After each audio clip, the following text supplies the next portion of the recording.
Das reicht. Ein bisschen näher.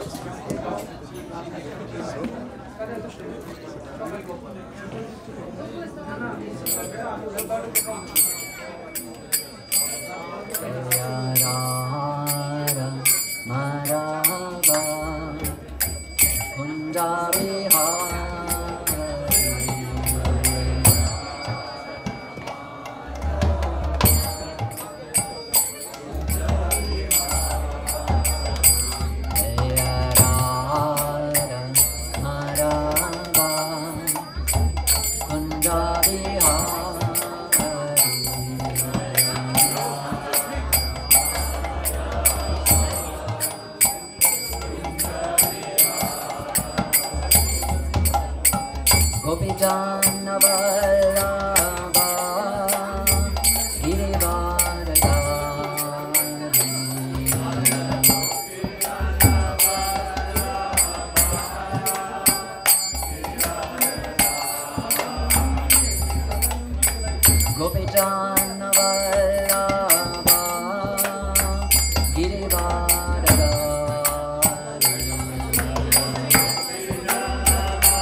Prabhupada Paramahamsa Parivachakacharya Ashtotara Shata Shishiman Divine Grace Srila Abhayachanana Vinda Bhaktivedanta Swami Prabhupada Ki Jai Ananta Koti Vaishnava Vrinda Ki Jai Nama Acharya Srila Haridas Thakur Ki Jai Prem Sako Shri Krishna Chaitanya Prabhu Nityananda Shri Advaita Gadada Shiva Sari Gaura Bhaktivinoda Ki Jai Shri Shri Radha Krishna Gopa Gopinath Shyama Kunda Radha Kunda Giri Govardhan Ki Jai Shri Vrindavan Dham Ki Jai Shri Mathura Dham Ki Jai Shri Jagannath Puri Dham Ki Jai Shri Mayapur Dham Ki Jai Ganga Mai Ki Jai Yamuna Mai Ki Jai Bhakti Devi Ki Jai Tulasi Maharani Ki Jai Samaveda Bhakta Vrinda Ki Jai Alle Ehre sei den versammelten Gottgeweihten. All glories to the assembled devotees. All glories to the assembled devotees. All glories are glories to Shri Shri Gaura and Gauranga.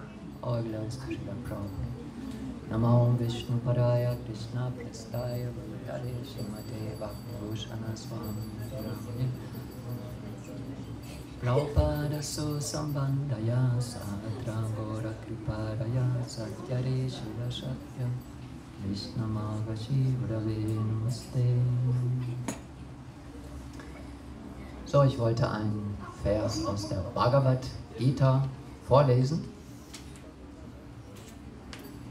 Und zwar 9/11. Oh, I have to speak English. 9/11. For Americans, this is not a good number. But for the Bhagavad Gita, it's very good. Krishna speaking in the Bhagavad Gita, chapter 9, verse 11.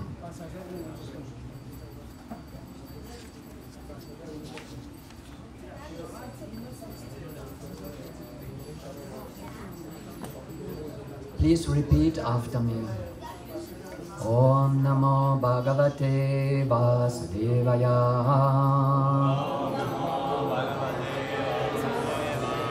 Om Namo Bhagavate Vasudevaya.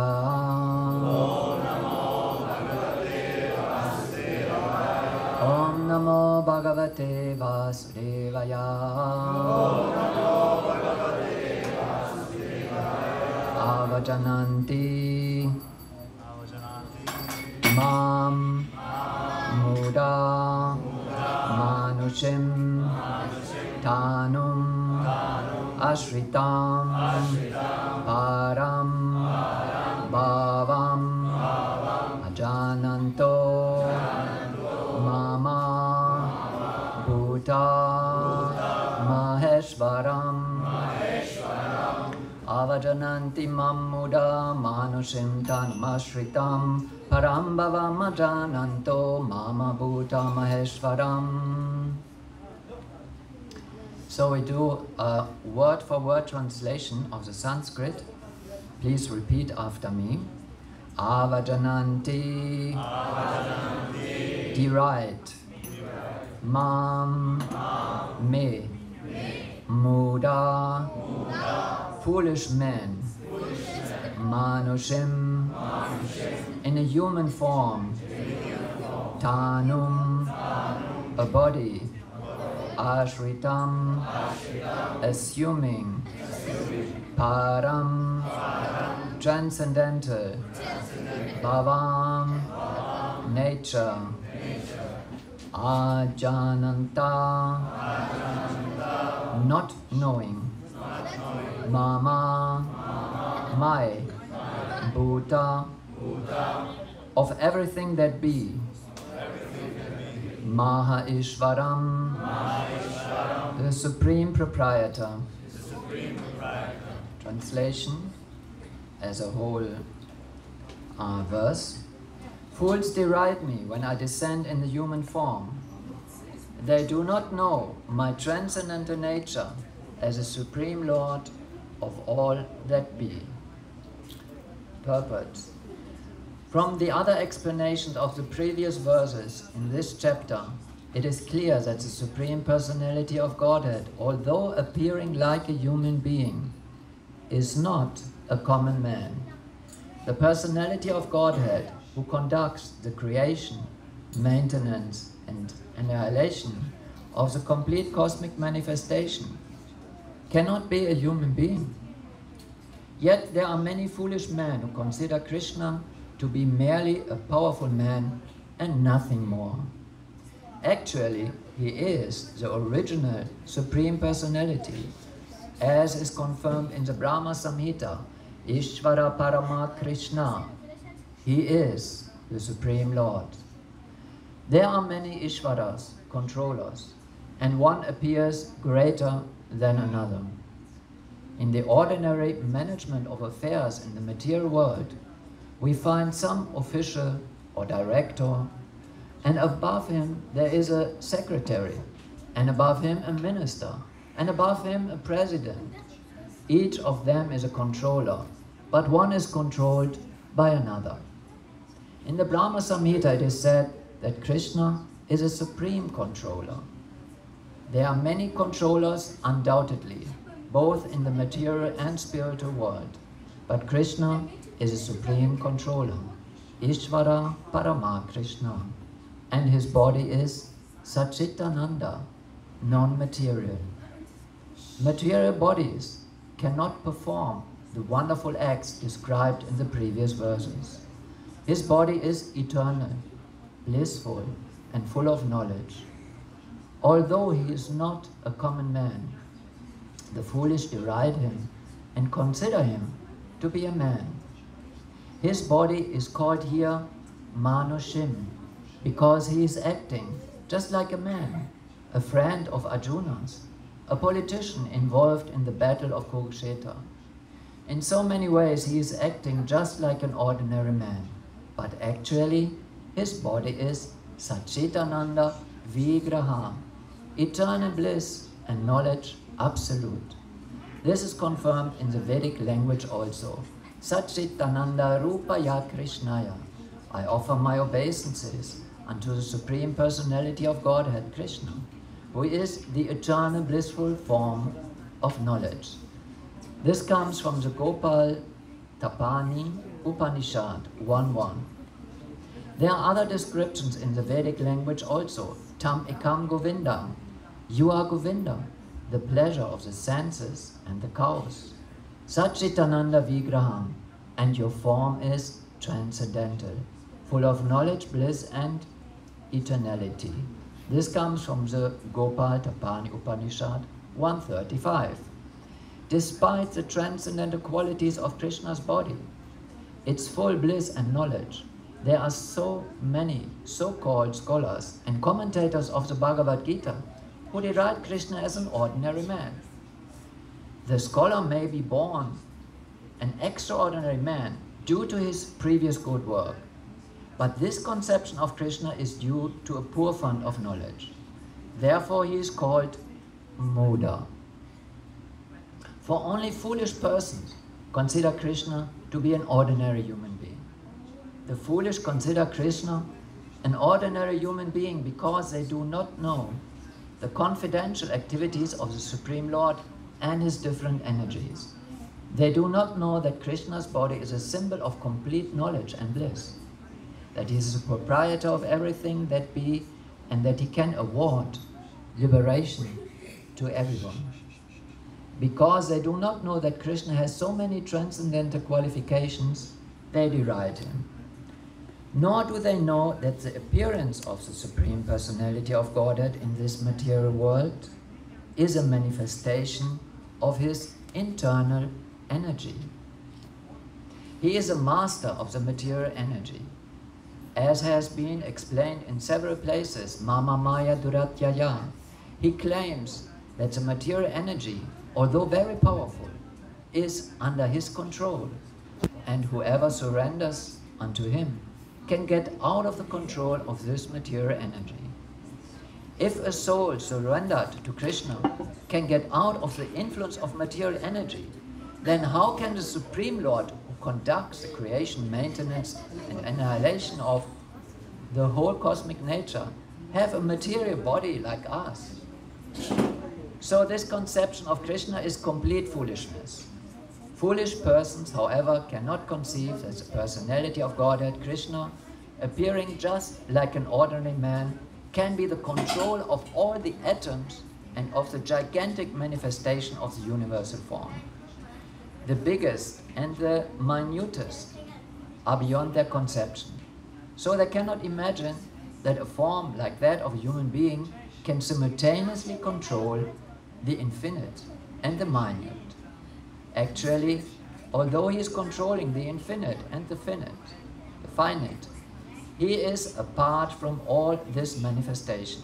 It is clearly stated concerning his yogam aishvaram, his inconceivable transcendental energy, that he can control the infinite and the finite simultaneously, and that he can remain aloof from them.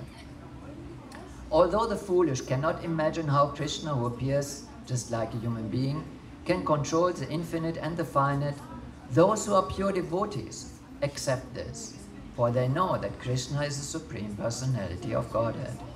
Therefore they completely surrender unto him and engage in Krishna consciousness, devotional service to the Lord. There are many controversies between the impersonalists and the personalists about the Lord's appearance as a human being.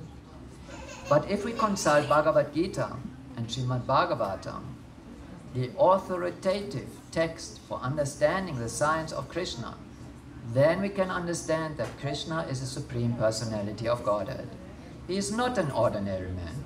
Although he appeared on this earth as an ordinary human, in the Srimad Bhagavatam, first canto, first chapter, when the sages headed by Shaunaka inquired about the activities of Krishna, they said, Kritavan kilakamani saha ramena keshava ati matyani bhagavan gura kapatamanusha. Lord Shri Krishna, the Supreme Personality of Godhead, along with Balaram, played like a human being, and so masked, he performed many superhuman acts. This is from Srimad Bhagavatam 1.120. The Lord's appearance as a man bewilders the foolish. No human being could perform the wonderful acts that Krishna performed while he was present on this earth. When Krishna appeared before his father and mother, Vasudeva and Devaki, he appeared with 4 hands. But after the prayers of the parents, he transformed himself into an ordinary child. As stated in the Bhagavatam 10.3.46, Babhuva prakrita shishu, he became just like an ordinary child, an ordinary human being. Now here again it is indicated that the Lord's appearance as an ordinary human being is one of the features of his transcendental body. In the 11th chapter of the Bhagavad Gita also it is stated that Arjuna prayed to see Krishna's form of 4 hands, Teneva Rupena Chatur Bhujena.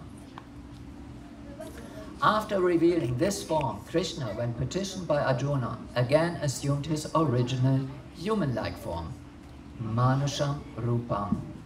These different features of the Supreme Lord are certainly not those of an ordinary human being. Some of those who deride Krishna and who are infected with a Mayavadi philosophy quote the following verse from the Srimad Bhagavatam 3.29.21 to prove that Krishna is just an ordinary man. Aham savashi bhuteshu bhutatma vashtita sada. The Supreme Lord is present in every living entity. We should better take note of this particular verse from the Vaishnava Acharyas like Jiva Goswami and Vishwanatha Chakravarti Thakur, instead of following the interpretation of unauthorized persons who deride Krishna. Jiva Goswami, commenting on this verse, says that Krishna in his plenary expansion as Paramatma is situated in the moving and the non-moving entities as a supersoul. So any neophyte devotee who simply gives his attention to the Archa Murti, the form of the Supreme Lord in the temple, and does not respect other living entities, is uselessly worshipping the form of the Lord in the temple. There are 3 kinds of devotees of the Lord, and the neophyte is in the lower stage. The neophyte devotee gives more attention to the deity in the temple than to other devotees. So Vishwanatha Chakravarti Thakur warns that this sort of mentality should be corrected. A devotee should see that because Krishna is present in everyone's heart as Paramatma, everybody is the embodiment or the temple of the Supreme Lord. So as one offers respect to the temple of the Lord, he should similarly properly respect each and every body in which the Paramatma dwells. Everyone should therefore be given proper respect and should not be neglected. There are also many impersonalists who deride temple worship. They say that since God is everywhere, why should one restrict himself to temple worship? But if God is everywhere, is he not in the temple, in the deity? Although the personalist and the impersonalist will fight with another perpetually, a perfect devotee in Krishna consciousness knows that although Krishna is a supreme personality, he is all-pervading, as confirmed in the Brahma Samhita. Although his personal abode is Goloka Vrindavan and he is always staying there, by his different manifestations of energy and by his plenary expansion, he is present everywhere in all parts of the material and spiritual creation. Om Ajnanatimarandasya Gyananjana Shalakaya Chaksho Militam Yena Tasmai Shri Gurave Namaha Panchakalpa Tarupyascha Kripasindhubhya Evacha Patitanam Pavanebhyo Vaishnavebhyo Namo Namaha. So welcome to Krishna's temple. Welcome to Krishna's birthday celebration, the appearance day. Krishna's temple is also your home, because Krishna's home is your home, the original home of your soul. So I'm again reading the verse from today, which is from this very important book, a verse Krishna himself spoke 5,000 years ago.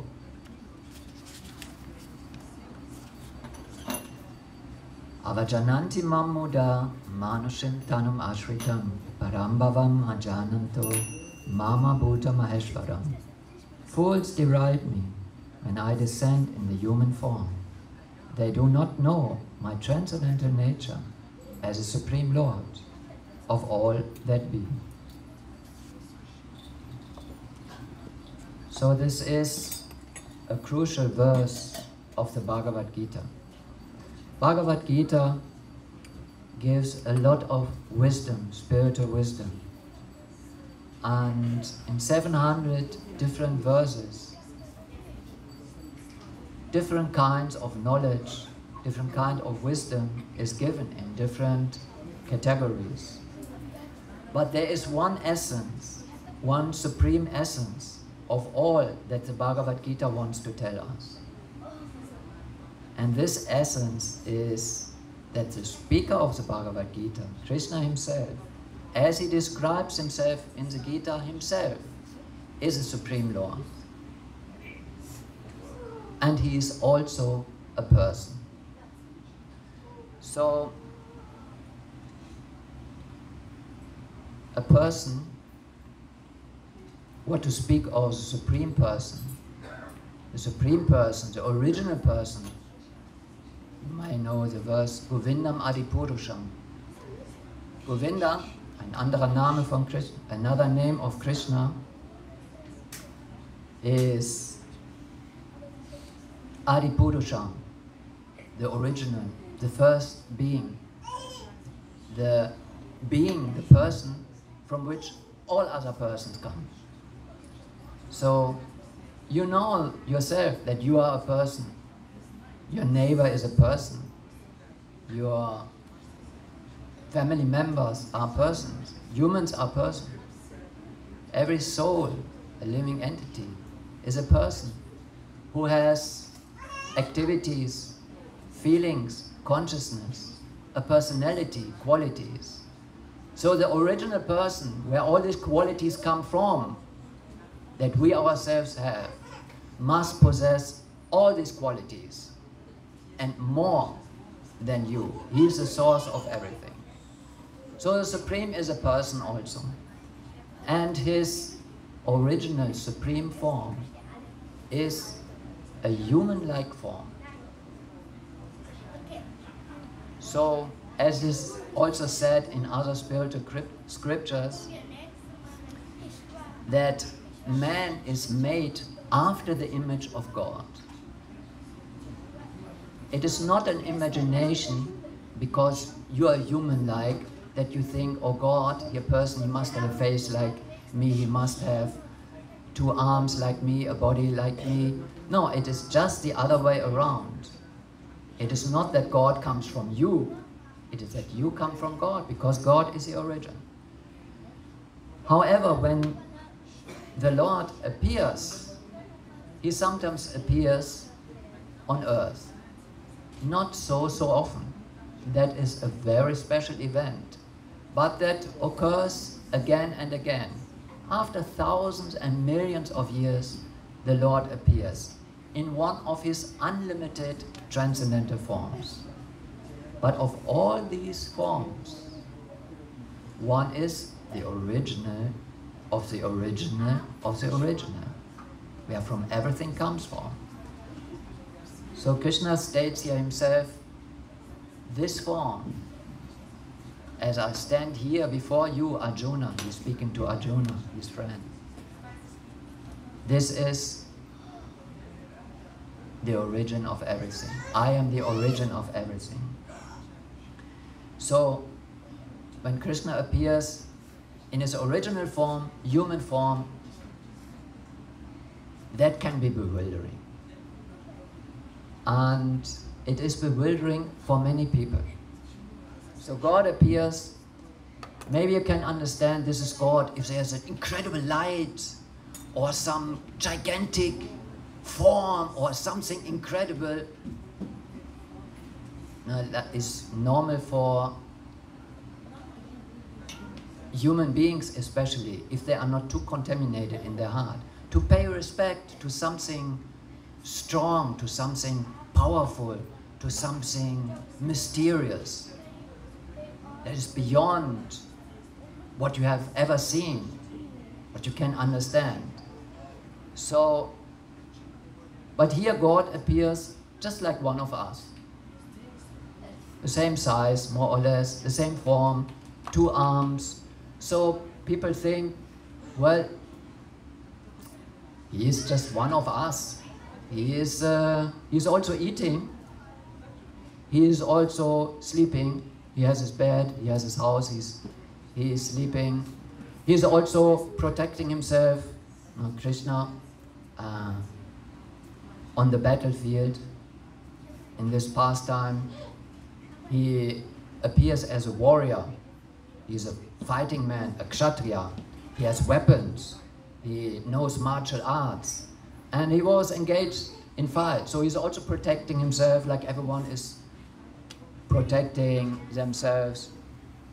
And he also falls in love with women, with the other sex. He is married and he has love affairs. So he is one of us. He has all our features. He is just on the same level of us. He becomes angry sometimes. He has feelings. So the question is, when Krishna appears as a human, he must know that this is bewildering for people. So why does God appear like this? Why isn't he just a flash of light or something? Or a voice coming from behind, a deep voice. Please listen to me, I'm Supreme Personality of Godhead. You have to surrender unto me. No, he doesn't do like that. So,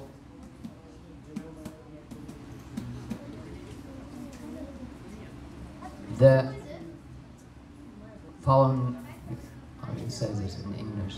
The basic answer for that, the fundamental answer for that is because he appears in his human-like form, because that is his form. And sometimes, very rarely, actually when you calculate it according to Vedic scripture, once in 4 billion years only, Krishna appears in his original form. That is very rare. But he wants to come. Also, very rarely, but still, appear in his original form. Just to attract people, to attract the souls, to come back to him. In the spiritual world, Krishna is always present, all the time. That is his home. In the material world, he is mainly the controller. He is supervising all activities. But he lets the material energy and his many servants, the demigods, perform all the management affairs. He rarely personally intervenes, although he is present in the heart of everyone. But he remains neutral. He allows the living entities to perform their activities according to their desires, according to their karma, the deeds they have. But he doesn't interfere very much. But still he desires that the souls come back to him. Thus he appears again and again in different ages, in different forms, but also once in a day of Brahma, which is 4 billion years on the Earth planet, in his original form. So the answer is, he is just like that. And he wants to show himself as he is. And another reason is that God appearing in a human form, this creates a feeling of closeness, a feeling of relation. We can most relate to other human beings.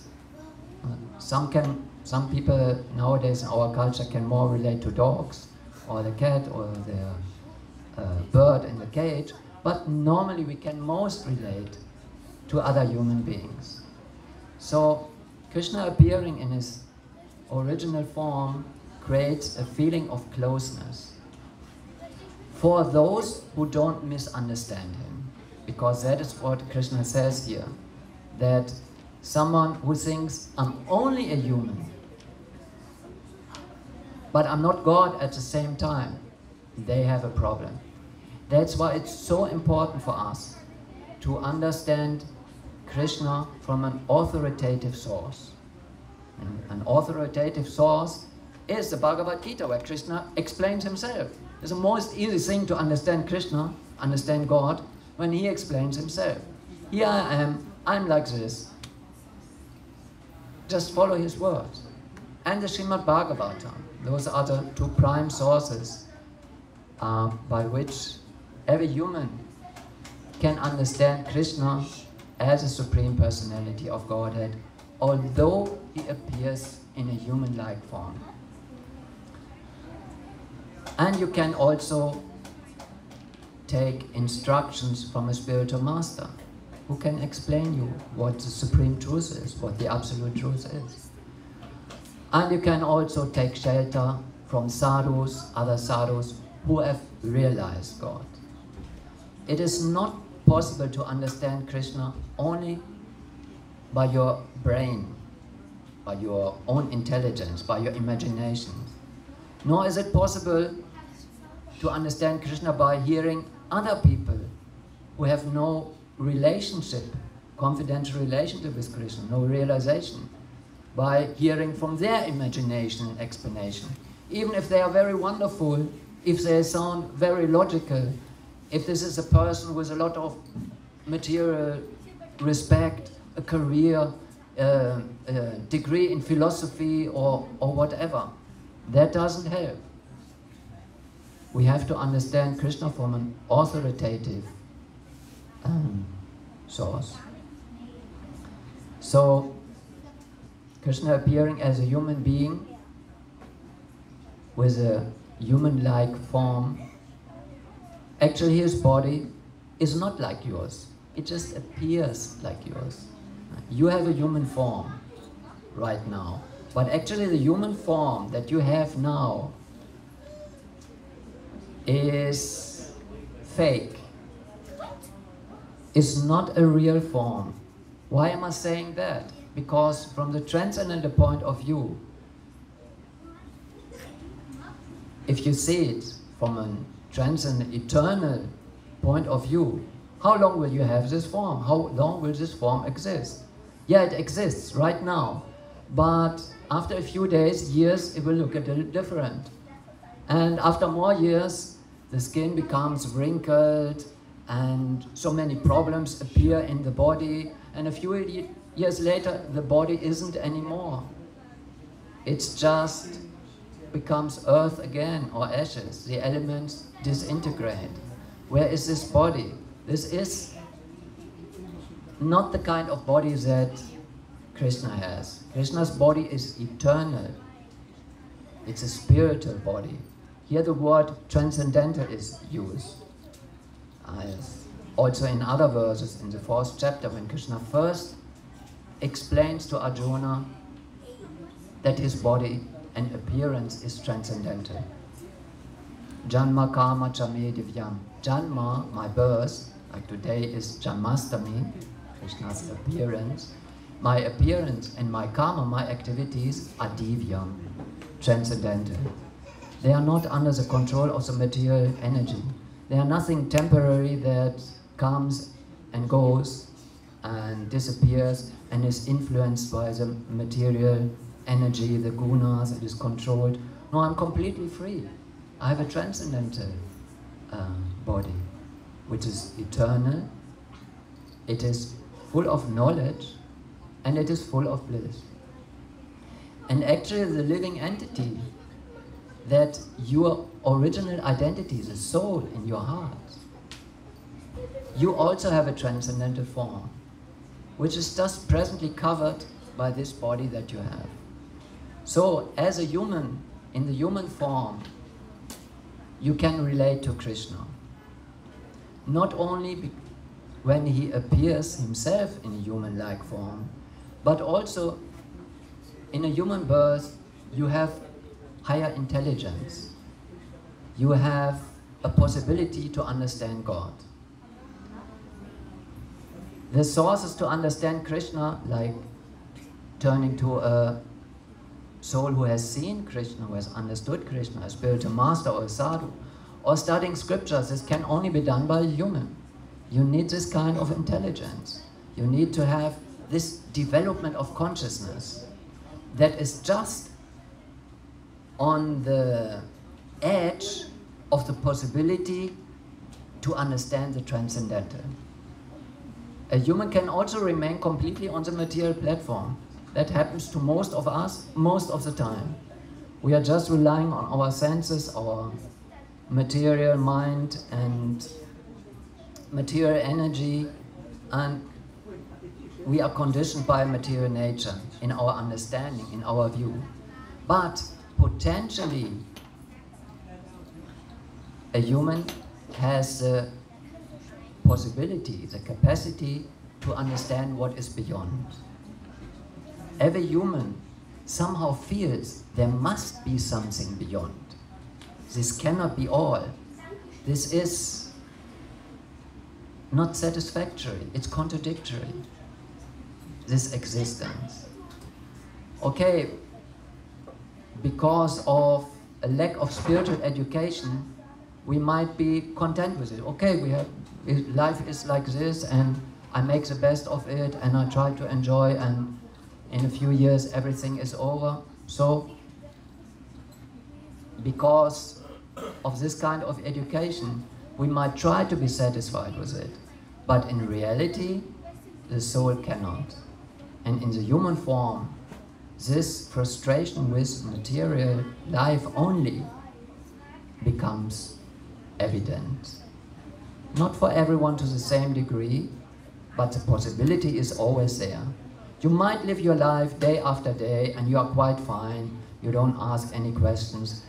Where do I come from really? What happens after death? Where does all this manifestation come from? Who is organizing all this? No questions like this. But then something happens in your life. A person very dear to you dies.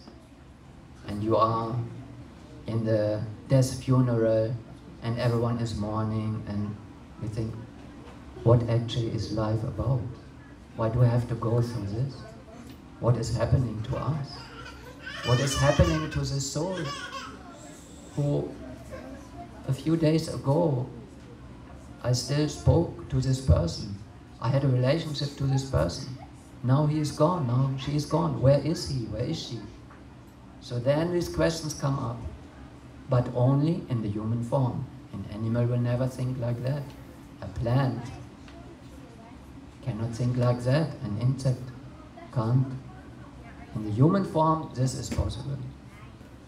So, therefore, it is almost mandatory that we use this capacity in our human form to understand transcendental reality. And understanding transcendental spiritual reality must include understanding the source of everything.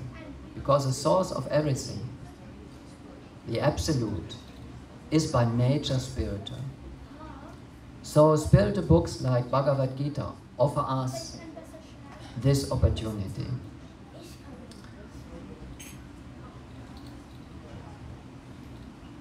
However, it can be still difficult to understand the more confidential features of the Absolute.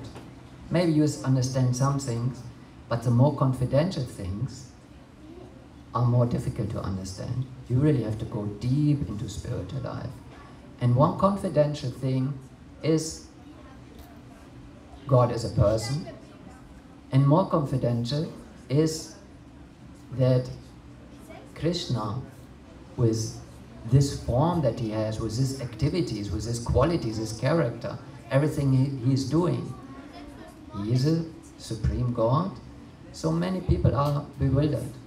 I would like to tell a story on the Srimad Bhagavatam 10th canto, where even the creator of this world, I mean, usually we think God is a creator. Yeah, he's the original creator, but he also has an assistant who is doing the job for him. That is the most intelligent person of this universe. In the beginning of this universe, when the universe was created, so many souls in this universe. Who is the most intelligent? He gets the job of organizing the universe, to help in the creation. So this position is occupied by Lord Brahma. So when Krishna appeared 5,000 years ago in Vrindavan, actually he appeared in Mathura, which is just on the other side of the Yamuna, the other side of the river. He appeared in Mathura, but only for a few hours. Then he went to Vrindavan. So all his pastimes, his activities in his childhood and youth happened in Vrindavan. And in that state, Krishna was even appearing less as a supreme person. He was playing like an ordinary child.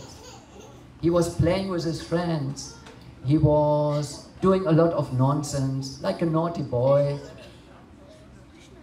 But at the same time, all his friends, all the inhabitants of this village of Vrindavan were so much in love with him. So this was mysterious for the creator, for Brahma.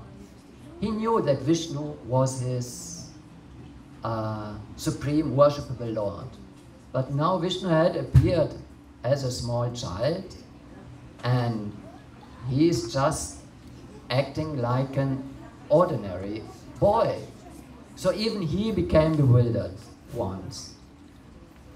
And that was in a moment, there was a moment that Krishna was like every day, as a young boy, he went out of the village every day with his friends, and they were taking care of the calves, the small calves. His father and the fathers of his friends, they were all cowherd boys. And the adult men were taking care of the cows and bulls. And the children, when they became just old enough to manage, they were taking care of the small calves. And they had this was their job. And they were sent out in the field alone in groups with all the boys and all the calves. And Krishna was just playing with his friends and also taking care of the calves. And they came to a very beautiful place where the calves had pasture, green fields, and beautiful forest was around. The birds were chirping, and Krishna thought, wow, boys, this is the best place to take our picnic. And then he sat down with all his friends, and everyone took out their lunch packet from a basket, and they were putting it on leaves or on their hand or on other places like natural plates, and they were showing their food the mother had made for them to each other. And they also asked the other to try each other's food. So Krishna was also sharing his plate with his friends, and they ate from his plate and he ate from other plates, and in this way they were enjoying so much. So in this moment Brahma was looking a little closer at the situation, and he said, this boy cannot be God. He is really just too ordinary. He became confused himself, and he thought, okay, I will make a test now. I will not confront Krishna or do anything, I will make a test. And it happened so that while the boys were eating, they didn't notice the calves disappeared in the forest. Near there was a forest and the calves were not around. Suddenly the boys saw, where are the calves, where are the calves? And Krishna said, no problem, cool down, finish your meal. I'm looking for all the cows, don't worry. But the boy said, no, this is our most important duty, to take care of our calves.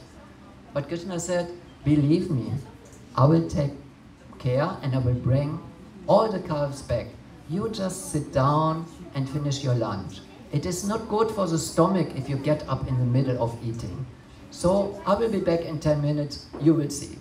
So Krishna disappeared from the scene, and he was looking for the calves in the forest, behind the trees, behind the bushes, further away. He was looking everywhere. The calves were nowhere to be found. So he thought, this cannot be. The calves cannot have run so far away that I cannot find them. So he thought, okay, I just go back to the boys. Maybe the calves have returned there. And he came back to the place where they were all eating, and then the boys also had disappeared. This was a game that Brahma was trying to play with him. He stole the calves, and when Krishna disappeared looking for the calves, he also stole the boys. And Brahma took them with him in a faraway place and put them to sleep. All the boys and calves were in a sleep.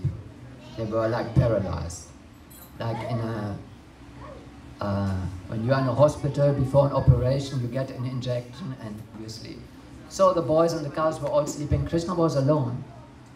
And Krishna thought, what is this? So then, because he is God, he thought a little further and he knew, okay, this is Brahma. He wants to play a trick with me. Then, okay, I will also play the trick along with him. And he immediately manifested from his own transcendental body all the forms of the boys and the calves again, exactly in all the features as they were before. And in this way they continued playing, but it was all Krishna. playing. The boys were Krishna, the calves were Krishna, so they came home at the normal time, and the mothers and fathers, they were receiving them as always, jubilant. Ah, the boys are back, the calves are back. But when they came back, the parents and also the cows receiving their calves, it seemed their love for their children and for the calves had increased a lot. They became so attached to their children, to the boys and to the calves, like never before. And this happened every day. The motherly feelings, the fatherly feelings for these boys and calves had suddenly increased. And every day it became more. So it became so incredible, but no one was realizing what was going on. Everyone was so deeply immersed in their love for Krishna, because now it was not only Krishna in his original form that they loved, but Krishna had expanded into these other forms, and the other mothers for their children, they had the same love as for Krishna, because Krishna is the soul of souls. When your love comes out for Krishna, that is the most powerful love. So nobody knew that these other forms were also Krishna. They just felt so much in love with them. And at one point, Balaram, Krishna's brother, he noticed this is not normal. And this was when almost a year was gone. 5 or 6 years before a whole year had passed with his pastimes, Balaram suddenly noticed it's not normal. And that was in a moment on Govardhan Hill. The cowherd boys, the fathers, were with the cows on Govardhan Hill. And Krishna and the boys, of course the boys were also Krishna, and the calves, the young calves, which were also Krishna, they were passing in the valley below Govardhan Hill. So suddenly the cows on top of the hill looked down and they saw the calves. And because they were so much in love, the cowherd boys could not manage to keep them. And the calves were jumping down the hill, and that in the Bhagavatam is described. It was very stony, very difficult to go down. But the cows were like flying down to come together with their little calves. And they gave them their milk and everything. This in cowherding, this should never happen. This should be in control. The calves should only go to the cows in certain moments, not all day, because they will drink up all the milk and they will make a mess. So the cowherd boys on top of, they were very frustrated, but then they went down Govardhan, which was very difficult for them, and they appeared downstairs with the boys who were with the calves, with the little calves, and they were angry. But when they saw the boys, they forgot everything, because Krishna Prema, their love for Krishna came out, although they didn't know that their child was also Krishna. So Balaram saw this scene and he said finally, Krishna, I have to ask you one thing. What is going on here? You have made something special that even I, as your brother, I'm also on the transcendental platform. Okay, I can understand that there is something special, but I don't know what it is. Please tell me. So Krishna told Balaram, my dear brother, I have to tell you a secret. 1 year ago something happened, and he told the whole story with Brahma. And okay, then Balaram knew what was going on. But he was the only one who understood that. So just 5 days later after this appeared, 1 year had passed on the earth. But in the meantime, Brahma, he is living on another planet. His time is very different from others. You might know Albert Einstein, a famous physicist, said that time is relative. Yeah, it depends where you are living, on which planet. So Brahma lives on the topmost planet in this universe. For him, when a few minutes pass on the earth, 1 year has passed. So after a few minutes, Brahma came down again and he wanted to check. So how is Krishna doing? And he came to the earth and he found, oh wow, I have taken all these boys away and the calves, but Krishna is playing on the same spot with the same boys and the same calves. But are these the real boys and calves? Or are the boys and calves that I'm hiding, that are in a mystic slumber? So he went to the place where he was hiding them and he saw them. They were still sleeping. And then he went back to the earth, to Vrindavan. Here they are playing. So he was stunned and he couldn't move because his mind was perplexed. And in that moment, Krishna gave him a special vision. And Brahma could see that inside the boys and calves, there were 400 Vishnu forms that were manifesting their beauty, their transcendental forms. And then he also saw that around these forms, there were many demigods bringing prayers to these Vishnu forms and other energies, other powers of this universe, also all with folded hands, praising the Supreme Lord inside. And at the same time, he could also see the forms of the boys and the calves. So at that moment, he could not even breathe anymore. So then Krishna saw, okay, Brahma is completely perplexed, I will take away this vision. So then Brahma, suddenly he came back to his normal consciousness, but he had had this experience. Now he could see again Krishna sitting there with the boys and the calves are grazing, like his normal vision. But he understood, no, these are all manifestations of Krishna's transcendental potency. These are not the boys that I'm hiding. And he understood in this moment that Krishna is a Supreme Vishnu. He is my worshipable Lord. But he felt so sorry, he felt so embarrassed. He wanted to meet Krishna in a private place. When you have done something to someone and you feel ashamed, you don't want to speak to that person in front of everyone. So he desired in his heart, oh Krishna, please, I need to talk to you, but alone. So Krishna went to a secluded place and Brahma came there and he just fell like a stick before Krishna and was bathing Krishna's feet with his tears, because Brahma was in transcendental ecstasy. He felt a bit ashamed for what he did, but he wasn't frustrated or anything. No, he was in complete bliss, seeing Krishna manifesting all this. And he was very happy and offering his prayers. And of course, Krishna forgave him, because Brahma is a devotee. As devotees, we can make mistakes, and Krishna is always ready to forgive him.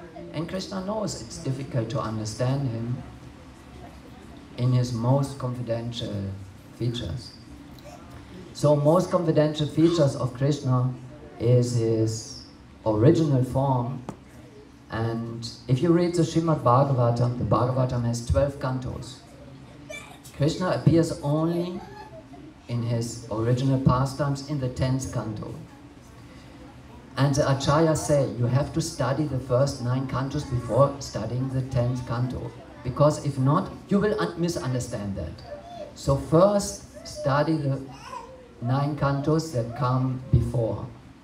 And after doing that, Srila Prabhupada said, you are completely God conscious. So after 9 cantos of Bhagavatam, you are completely God conscious. So then only can you try to understand Krishna in Vrindavan. And that is another level of God understanding. To understand Krishna is not an easy thing. And this is what today's verse wanted to tell us. And yeah, what I was just trying to explain in my own words. Thank you very much. Do you have any questions or comments? Yeah? I have one question regarding Vishnu Tattva. Like you said that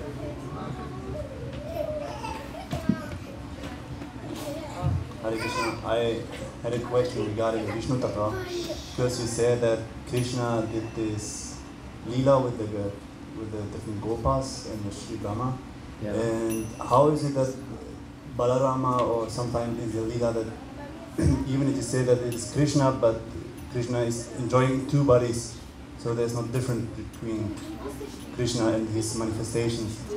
How is it that also sometimes the other Vishnus are not aware of this, or this is like something transcendental? So how to understand this Vishnu Tattva's personalities? I mean, this is like my question. Yeah. So he's saying, because as we have explained before, Krishna appears in many different forms, incarnations, but Krishna is the original form. So from this original form, that is Krishna, the blue boy that you can see there holding Govardhan tree, or there with the gopis. Actually there, the third picture is that picture I was talking about, Krishna sharing his food with the other boys. So the original form is blue Krishna, human form. But the first expansion that comes from this, before all other expansion, is Balaram.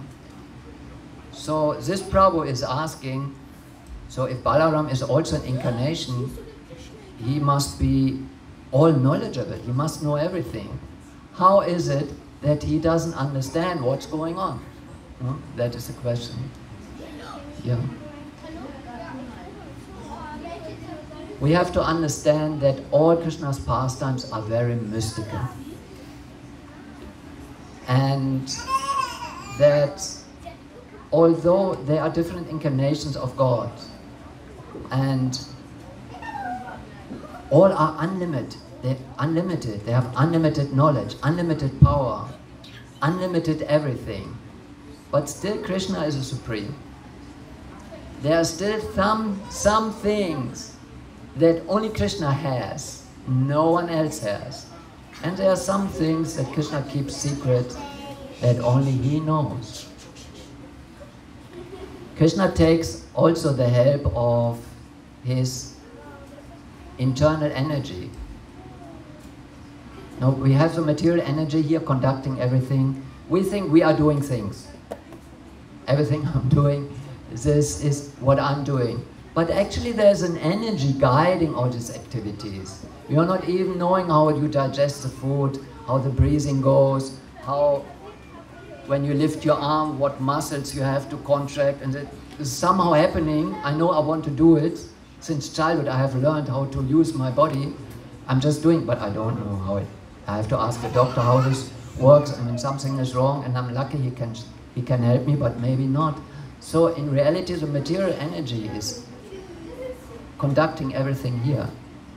Krishna uses this energy. And there's also a spiritual energy, which is the origin of the material energy. It's a very confidential energy. Krishna's internal energy is in charge to arrange for everything. So sometimes, because Krishna is all knowledgeable, and Balaram is all knowledgeable, and other incarnations, but Krishna wants to enjoy also. So if he knows everything all the time, it's very boring. He's playing with his cowhide boys, the calves disappear, then the boys disappears. This is an arrangement of the Krishna's internal energy, the spiritual energy. And he covers also Krishna, so he can be a little bit in illusion, and he can play like if he didn't know. So this energy is arranging everything.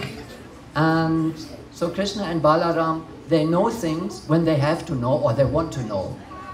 And of course their supreme powers are always there. But when they are playing in Vrindavan, most of the time they don't want to know everything. And they also don't want the others, their dear devotees in Vrindavan. They also don't want to know them that they are God. Krishna in Vrindavan is not playing the role of God, but that is very confidential. For a normal devotee, we have to know that Krishna is God. When we misunderstand that, we have a problem. But on another platform, which is a high level, 10th canto in Vrindavan, Krishna's pastimes, first you have to understand all the ordinary in so-called ordinary things about God, then you can touch Vrindavan pastime. So in Vrindavan, Krishna's devotees are not aware that he is God, but they don't commit a mistake because their love for Krishna is so deep, it's so strong. For them to have the feeling that Krishna is God would create some distance. If Krishna is just a human, a small boy, he's my child, he is my friend or whatever, no distance, very close. But because they are pure in love, nothing can go wrong. They can never disrespect Krishna. Everything is fine. So there, Mahamaya is working. So sometimes Balaram doesn't know something, sometimes Krishna doesn't know something. It's just their pastimes. Otherwise, they are the Supreme Personality of God and they know everything. Yes? You want to ask something? Yes. Thank you, Prabhu, for the knowledge. My first question is, I have some confusions. When you said Adi Purusha, does it mean Parabrahman? And how is Adi Purusha different from Adi Yogi? And my second question is, the original form of Krishna you said is in the human form. And also you said the superimposition of the form of cows and the humans are there. So the original form of Krishna, I don't know, or the Vishnu, is it anthropomorphic in nature or non-anthropomorphic in nature? Anthropomorphic is in like human form, and non-anthropomorphic is like it's everywhere but superimposition. Yeah. So these are my two questions. And the third related question is, you said when Brahma said he saw various forms, I guess it is in form of bubbles, like no bubbles. No bubbles. Okay. No. He saw spiritual forms, okay. Transcendental forms of the Lord, four-handed form, Vishnu forms. Okay. Like in your heart, in your body, your heart, inside you cannot see it because the spiritual forms is you as a soul. But also the super soul is there. The super soul in your heart has four hands, Vishnu forms, Paramatma. So this form you cannot see, but Brahma was able to see it. And regarding your other questions, there were many questions. I'm a little bit confused. I may remember some of them. Actually, they are all answered in this book very nicely, either in Krishna speaking the verses or the purports.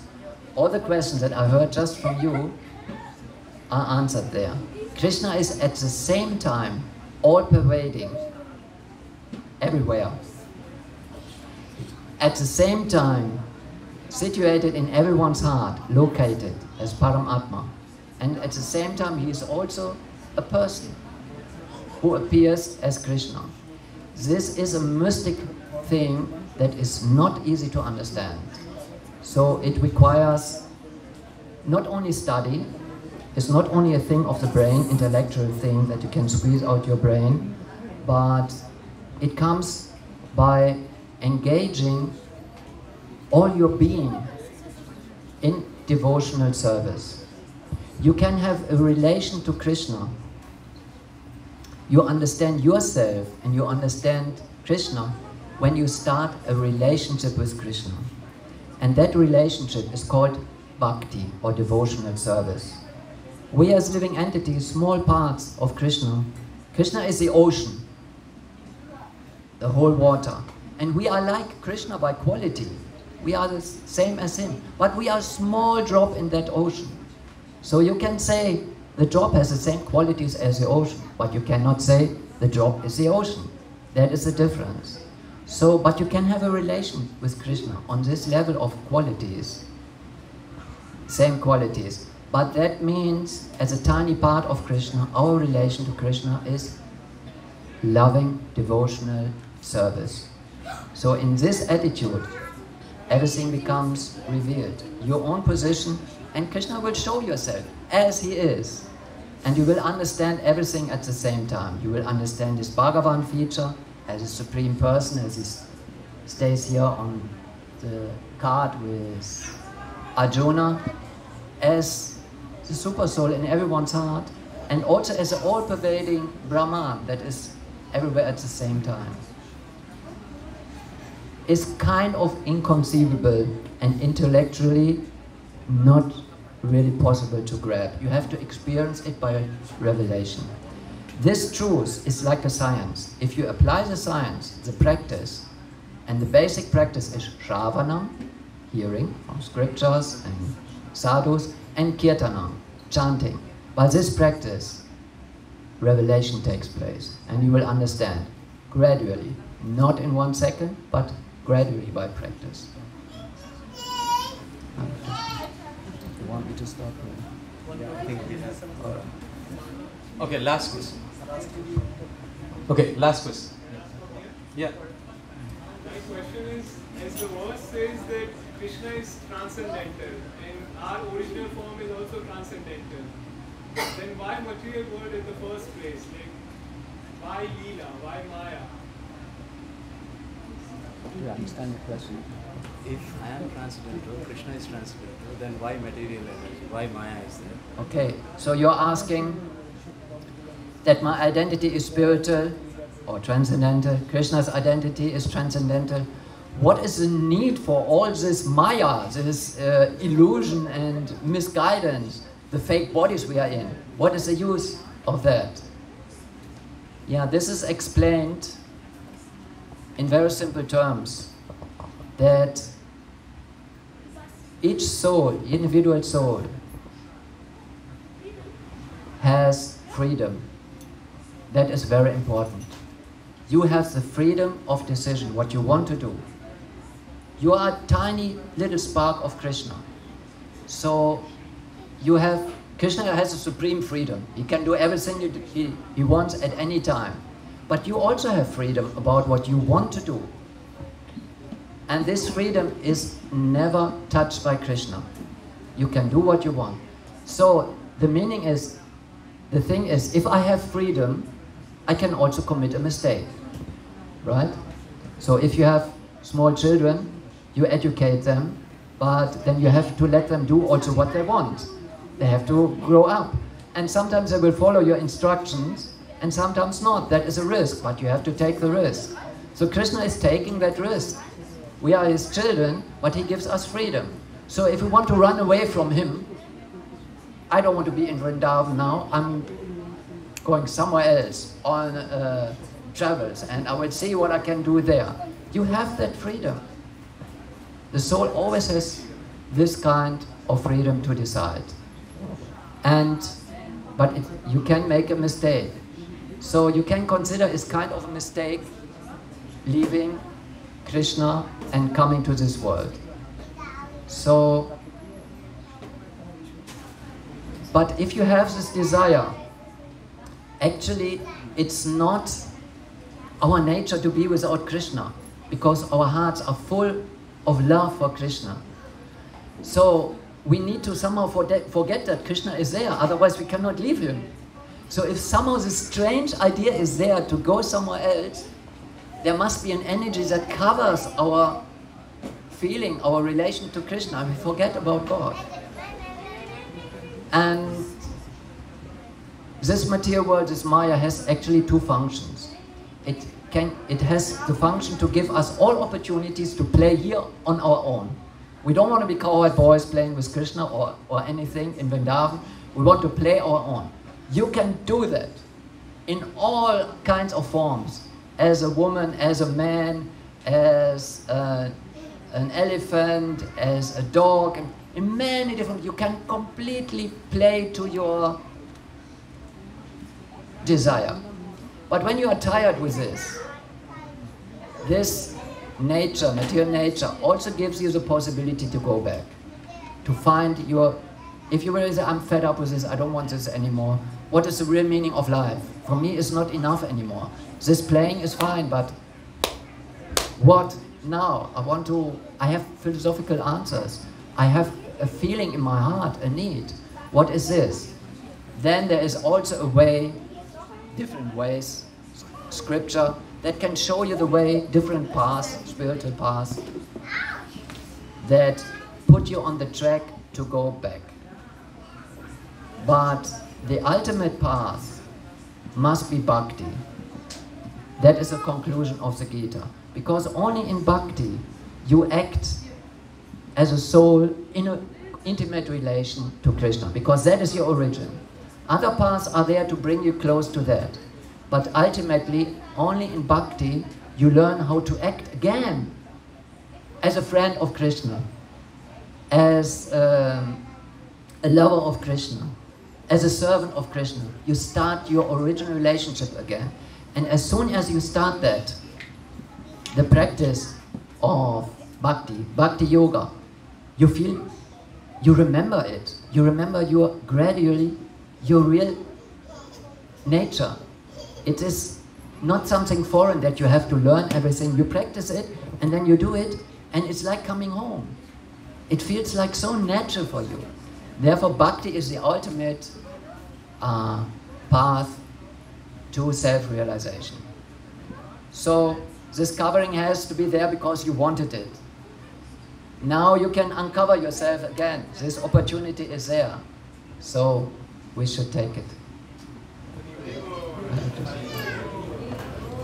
Aksara Prabhu ki. I think we stopped at a very good point, like why we need these festivals. So we need these festivals, we need this temple, we need all the devotees to realize ourselves that I am a part and parcel of Krishna and I want to go back, and this is the way to go back. So you come here, celebrate the festivals, enjoy your life, and as well as go back to Krishna. So that's why this temple is existing. So thank you very much for a very wonderful question, last question. Thank you Prabhuji for the wonderful lecture. Thank you very much. So I think it's not still late because we have to wait till 12 o'clock for the Maha-Aarti. If you are fasting and want to wait, the temple is open till midnight 12 o'clock. So in 12 o'clock we will have Maha-Aarti. So now after the lecture we have a small theatre. Now we will make a small pastime here. So Dara Mataji is there. Can you call Dara Mataji outside?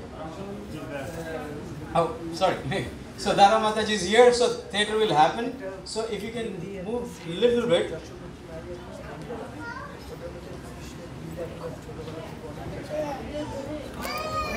So after the theatre, there will be a Gaura Aarti and Narsingha Aarti. Then the prasadam will be served here around 8 o'clock, 8:30.